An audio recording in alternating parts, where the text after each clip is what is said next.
मुझे मिला 2.5 लाख का गुच्ची का बैग, वो भी गिफ्ट में। बट ये सब छोड़ो, क्या आपको पता है दुबई में आप 20 से 25 कंट्री घूम सकते हो, वो भी बिना कोई वीजा और पासपोर्ट के। कैसे, वो मैं आज आपको बताने वाली हूँ। उससे पहले आप ये देखो, इतना खतरनाक झूला, ये देखने के लिए हमें जाना पड़ेगा ग्लोबल विलेज, जो कि है दुबई में। बहुत ही प्यारा जगह है ये। इसके लिए सबसे पहले हम टिकट ले लेते हैं। हमने 4 टिकट ले लिया था, 120 दरहम में हमने लिया था 4 टिकट, जो कि बहुत ज्यादा चीप है। तो सबसे पहले अंदर आ जाते हैं ग्लोबल विलेज के, और अंदर आते साथ इतने प्यारे प्यारे चीजें दिखे ना मुझे। सबसे पहले हमें दिखा इंडिया का स्टॉल, मतलब यहाँ पे सारे कंट्रीज के लिए स्टॉल लगे हुए हैं, और वहाँ के जो फूड है ना, वो सारे चीजें यहाँ पे मिल रहे थे। बहुत दिनों से हमने पानी पूरी नहीं खाया था, जलेबी नहीं खाया था, तो हमने सबसे पहले पानी पूरी समोसा खाया, उसके बाद हमने जलेबी भी खाया। फिर हम आ गए थे अंदर, और इतने सारे कंट्री दिखाना हमें। सबसे पहले मुझे दिख गया था ईरान। ये सारे कंट्री के अंदर इनके अच्छे अच्छे स्टॉल लगे हुए हैं, जो कि सारे चीजें मिलता है। तो उसके बाद मुझे दिखा हमारे इंडिया का हवा महल, जो कि एग्जैक्ट वैसे ही बना हुआ था। इतना प्यारा लग रहा था, और इंडिया का नाम दुबई में देख के और भी ज्यादा अच्छा लग रहा था, और बहुत ज्यादा प्राउड फील हो रहा था। तो इसके अंदर काफी सारे स्टॉल है। सबसे ज्यादा स्टॉल जो है ना, वो इंडिया के अंदर ही है। यहाँ पे कतार भी था, और ईरान भी था, और जापान, चाइना से लेके हर एक कंट्री था। तो मैं आज आपको घुमाने वाली हूँ इन सारे कंट्रीज के अंदर। तो सबसे पहले हम जाने वाले थे अपने इंडिया के अंदर। ये था इंडिया का हवा महल, जो कि बहुत ही प्यारा लग रहा था बाहर से। मैं बहुत ज़्यादा इंडिया को मिस कर रही थी। तो सबसे पहले हम चलते इंडिया के अंदर में, और यहाँ पे मुझे मिला एक ब्रेसलेट का स्टॉल, जो कि ना बहुत ही प्यारा लग रहा था ब्रेसलेट। तो इसमें ना मैंने मुकुल का नेम लिखवाया, और ये अरेबिक में लिखवाया मैंने। इसके बाद हम आ गए चाइना के सामने, लेकिन इसके अंदर हम गए नहीं, क्योंकि कुछ हमारे काम का चीज़ था नहीं, कपड़े वगैरह ही थे। उसके बाद हम आ गए थे अफगानिस्तान के सामने, फिर आ गए हम जापान के सामने। इतने बड़े बड़े ये सारे चीज़ें इसके अंदर लगे हुए थे, स्टॉल वगैरह। वो सब कुछ छोड़ के हम आ गए थे राइड्स के पास, और मैं और ब्यूटी तो ये राइड्स देख के इतना ज़्यादा डर रहे थे ना। ब्यूटी तो मेरा हाथ ही नहीं छोड़ रही थी, वो बहुत ज़्यादा डर रही थी। मैंने बोला कुछ भी नहीं होगा, चलते हैं, कोई दिक्कत नहीं है।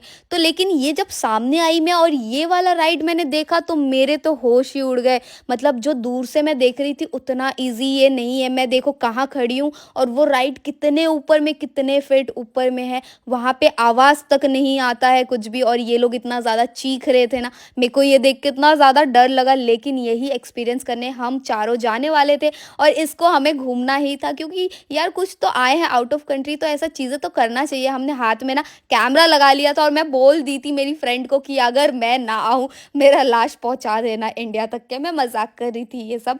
फिर हम पहुँच गए हैं ऊपर में, और हमें इतना जल्दी नीचे गिराया ना, सिर्फ 2 सेकंड लगा ऊपर से नीचे आने में। यार गाइस, इतना खतरनाक। जब ये राइड ने ऊपर से नीचे फेंका हमें, मुझे ना नानी, नाना, मम्मी, दादा, दादी सबकी याद आ गई। हम सबका ना कान बंद हो चुका था, मतलब एयर टाइट हो गया था कान में।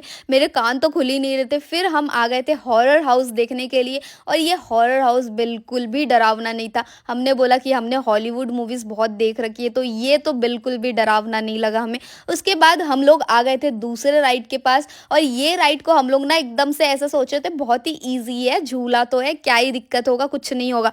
लेकिन जब हम ऊपर गए, इतना ज़्यादा डर लगा। इसमें मेरे को सबसे ज़्यादा डर लगा।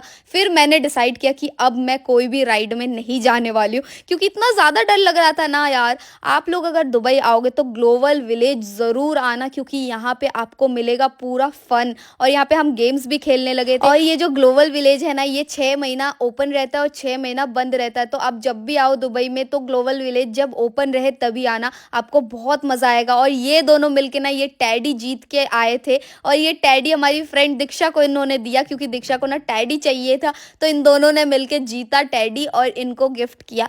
फिर हम लोग ना ये टैडी को लेके खेल रहे थे। मुकुल पता नहीं क्यों उसके साथ ऐसा कर रहा था। फिर मैंने उसके हाथ से टैडी छीन लिया कि यार बख्श दो बेचारे को। फिर मैं आ गई थी कोरिया के अंदर, क्योंकि कॉस्मेटिक्स में तो कोरिया सबसे आगे है, बहुत ही प्यारे प्यारे चीजें बनाता है। मैं आ गई थी यहाँ पे शीट मास्क लेने के लिए, तो मैंने और ब्यूटी ने मिलके काफी सारा शीट मास्क ले लिया। अभी इसका रिजल्ट कैसे आने वाला है मैं आपको बताऊंगी। जैसे ही हम दीक्षा के घर पहुंचे, तो दीक्षा ने मुझे और ब्यूटी को एक प्यारा सा गुच्ची का बैग दिया था। यार ये देख के तो मेरे आंखों से आंसू ही निकल रहे थे, क्योंकि ये इतना ज़्यादा एक्सपेंसिव होते। मैं बहुत ज़्यादा हैप्पी थी। सो थैंक यू दीक्षा को। लेकिन यार ये नहीं देना था उसको, क्योंकि बहुत ज़्यादा एक्सपेंसिव होता है ये। हमने मना किया उसको, लेकिन उसने हमारे लिए पहले से ये रखा हुआ था, और मुकुल के लिए भी पर्स था। सो मिलते हैं नेक्स्ट व्लॉग में, तब तक के लिए बाय बाय।